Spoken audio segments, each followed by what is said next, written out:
My parents were buried alive for sleeping with each other. They were siblings. The day the kingdom dragged them to the square, the skies darkened as though the heavens themselves wished to hide what was about to happen. The drums of judgment pounded through the air, doom, doom, doom, announcing the sins of Linda, my mother, and her brother. Their names were spat with disgust, their love painted as a plague, their bond declared an abomination. The priests chanted curses as soldiers dragged them forward in chains. People threw stones, food scraps, and spit at them, crying out for fire, for blood, for burial. And so the king, swayed by whispers of betrayal, passed his judgment. "Let them be buried alive," he said coldly, his hand gripping the throne carved with lion heads. Jezebel stood beside him. Beautiful Jezebel, with her long, shining hair and voice that dripped like honey, the woman my mother had once called her dearest friend. Jezebel wore the crown that should have rested on my mother's head. For Linda had been the chosen queen, the one selected by divine prophecy. But Jezebel's whispers of incest and betrayal had twisted truth into poison, and now my mother was condemned. The hole had already been dug. As my mother and her brother were forced inside, my mother's eyes sought out Jezebel. Her lips trembled, but she said no word. Her silence was heavier than screams. The earth fell. Shovels moved. Soil smothered their bodies. My uncle's desperate cries rang out, "Linda! Breathe! Don't give up!" But soon they were muffled, swallowed by dirt. My mother, by some cruel mercy or fate, clawed her way through a crack in the earth. She crawled out, bruised and bleeding, the night concealing her broken body. But my uncle, he never rose again. His last cries haunted her soul forever. The kingdom slept peacefully, unaware that a queen buried alive had survived. Jezebel's laughter filled the palace halls. She was crowned queen beneath golden lights, the people cheering her beauty, her grace, her supposed loyalty. Yet behind her smile lay a serpent's heart. Jezebel had not only stolen my mother's crown but also plotted to kill the king himself. The plan was simple: poison. A drop in his wine goblet, a slow weakening until he died. But fate has a cruel way of twisting even the cleverest plots. The poison did not kill him. Instead, it left the king deranged, feverish, his mind clouded. And in that madness, he stumbled into the chambers where my mother, still weak, still hiding in the shadows of the palace, was searching for a way to escape. His eyes burned with hunger, with confusion, with something unholy. And before she could flee, he overpowered her. My mother, the woman once destined to rule, was left violated and broken. The next morning, she ran. She could not stay where her brother's blood had been spilled and where Jezebel's lies had taken root.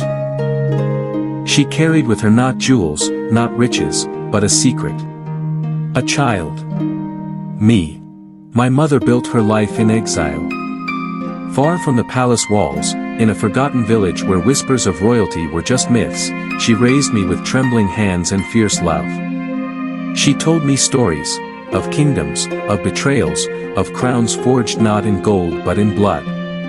She told me of Jezebel, the false queen whose smile could slit a throat. And she told me of my uncle, whose final breath was spent calling her name beneath the soil. "Never forget who you are," she whispered to me at night.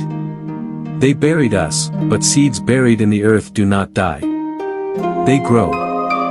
I wore a bangle on my wrist, the last gift my uncle had given her before their burial.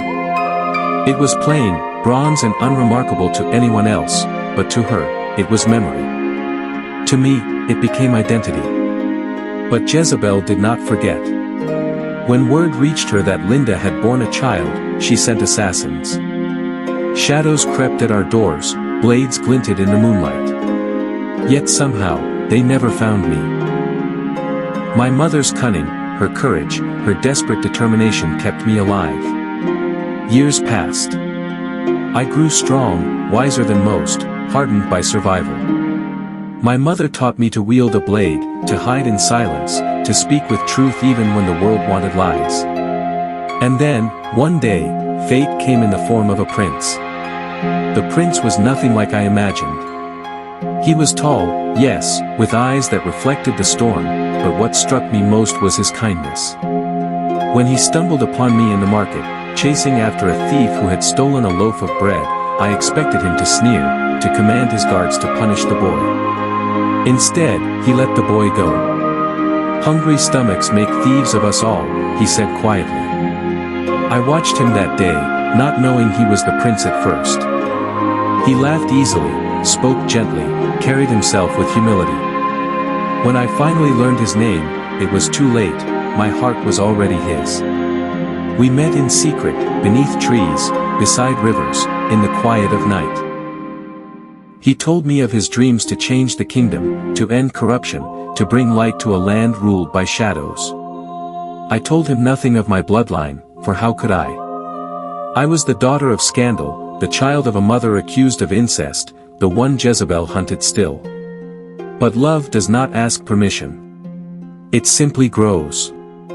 And soon, the queen's selection day came. The palace shone like 1,000 suns. The queen's court gathered, noble daughters lined up, jewels glittering like stars. I was among them, though I never wished to be. The prince had chosen me, invited me, insisted I stand by his side. Jezebel sat on the throne, older now but no less dangerous. Her eyes scanned the hall, sharp as daggers. She smiled at the girls, whispered to her ladies-in-waiting. But when her eyes landed on me, they froze. Not on my face. Not on my dress. On my wrist. The bangle. Her face drained of color, her hand clutching the arm of the throne. The court noticed her sudden stiffness, the silence that spread through the hall like wildfire. And then, in a voice dripping with venom, she spoke.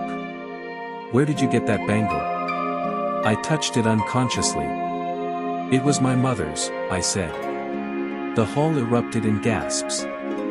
The king sat forward, his face pale, his eyes darting between me and Jezebel. The chief priest rose, his staff trembling in his grip. He took one look at the bangle and fell to his knees. This child is the heir. Linda's blood survives." Whispers turned to roars. The prince's face twisted in shock, not at my identity, but at the revelation that struck the king. For the king's eyes widened, his lips trembling, as truth clawed at his heart.